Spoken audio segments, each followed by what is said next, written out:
ಚಿತ್ರದುರ್ಗದ ರೇಣುಕಾಸ್ವಾಮಿ ಹತ್ಯೆಯ ಪ್ರಕರಣದಲ್ಲಿ 7 ಜನ ಆರೋಪಿಗಳ ಜಾಮೀನನ್ನ ಸುಪ್ರೀಂ ಕೋರ್ಟ್ ರದ್ದುಗೊಳಿಸಿದೆ. ಈ ಮೂಲಕ ಸುಪ್ರೀಂ ಕೋರ್ಟ್ ಬಿಗ್ ಶಾಕ್ ಅನ್ನು ಕೊಟ್ಟಿದೆ Darshan and ಗ್ಯಾಂಗಿಗೆ.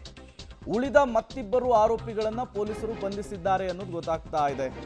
Jagadish alias ಜಗ್ಗಾ, Anukumar alias ಅನು ಇಬ್ಬರನ್ನು ಕೂಡ ಬಂಧಿಸಿ ಕರೆತಂದಿದ್ದಾರೆ ಪೊಲೀಸರು. ಇವರಿಬ್ಬರು ಕೂಡ ಪ್ರಾಪರ್ ಚಿತ್ರದುರ್ಗದಲ್ಲಿ ಅರೆಸ್ಟ್ ಮಾಡಿ ಬೆಂಗಳೂರಿಗೆ ಕರೆತಂದಿದ್ದಾರೆ ಪೊಲೀಸರು ಅನ್ನೋದು ಗೊತ್ತಾಗ್ತಾ ಇದೆ. ಬೆಳಗ್ಗೆ 11 ಗಂಟೆಗೆ ಮ್ಯಾಜಿಸ್ಟ್ರೇಟ್ ಮುಂದೆ ಅಂದರೆ ನ್ಯಾಯಾಧೀಶರ ಎದುರು ಹಾಜರುಪಡಿಸಲಿಕ್ಕಿದ್ದಾರೆ ಪೊಲೀಸರು. ಅನ್ನಪೂರ್ಣೇಶ್ವರಿ ನಗರ ಠಾಣೆಯಲ್ಲಿ ಜಗದೀಶ್ ಮತ್ತು ಅನುಕುಮಾರ್ನನ್ನು ಇಟ್ಕೊಳ್ಳಲಾಗಿದೆ. ಇವತ್ತು ಸ್ವಾತಂತ್ರ್ಯ ದಿನಾಚರಣೆ, ಸರ್ಕಾರಿ ರಜೆ ಇರುತ್ತೆ, ಹಾಗಾಗಿ ಕೋರ್ಟ್ ಇರೋದಿಲ್ಲ. ನ್ಯಾಯಾಧೀಶರ ನಿವಾಸಕ್ಕೆ ಕರೆದುಕೊಂಡು ಹೋಗೇನೆ ಅವರ ಎದುರುಗಡೆ ಪ್ರೆಸೆಂಟ್ ಮಾಡಿ ಒಂದಿಷ್ಟು ಫಾರ್ಮ್ಯಾಲಿಟೀಸ್ಗಳನ್ನು ಕಂಪ್ಲೀಟ್ ಮಾಡಿ ನೇರವಾಗಿ ಹೀಗೆ 4 ಜನ ಪರಪ್ಪನ ಅಗ್ರಹಾರದ ಕ್ವಾರಂಟೈನ್ ಜೈಲಿನಲ್ಲಿದ್ದಾರಲ್ಲ ಅಲ್ಲಿಗೆ ಕರ್ಕೊಂಡೋಗಿ ಇವರಿಬ್ಬರನ್ನು ಕೂಡ ಬಿಡುತ್ತಾರೆ.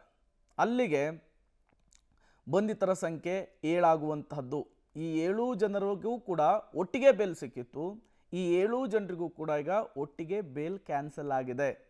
ಅನುಕುಮಾರ್ ಅಲಿಯಾಸ್ ಅನು, ಜಗದೀಶ ಅಲಿಯಾಸ್ ಜಗ್ಗ ಇಬ್ಬರನ್ನು ಕೂಡ ಚಿತ್ರದುರ್ಗದಿಂದ ಅರೆಸ್ಟ್ ಮಾಡಿಕೊಂಡು ಬೆಂಗಳೂರಿನ ಅನ್ನಪೂರ್ಣೇಶ್ವರಿ ಠಾಣೆಗೆ ಕರೆದುಕೊಂಡು ಬರುವಂತಹ ಕೆಲಸ ಆಗಿದೆ.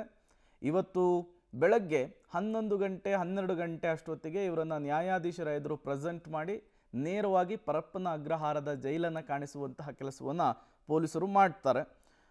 ಈ ಮೂಲಕ ದರ್ಶನ್ ಆ್ಯಂಡ್ ಗ್ಯಾಂಗ್ ಏನಿತ್ತು ಈಗ ಮತ್ತೊಮ್ಮೆ ರೇಣುಕಾಸ್ವಾಮಿ ಹತ್ಯೆಯ ಪ್ರಕರಣದಲ್ಲಿ ಜೈಲು ವಾಸವನ್ನು ಅನುಭವಿಸಬೇಕಾದಂತಹ ಪರಿಸ್ಥಿತಿ ಬಂದಿದೆ.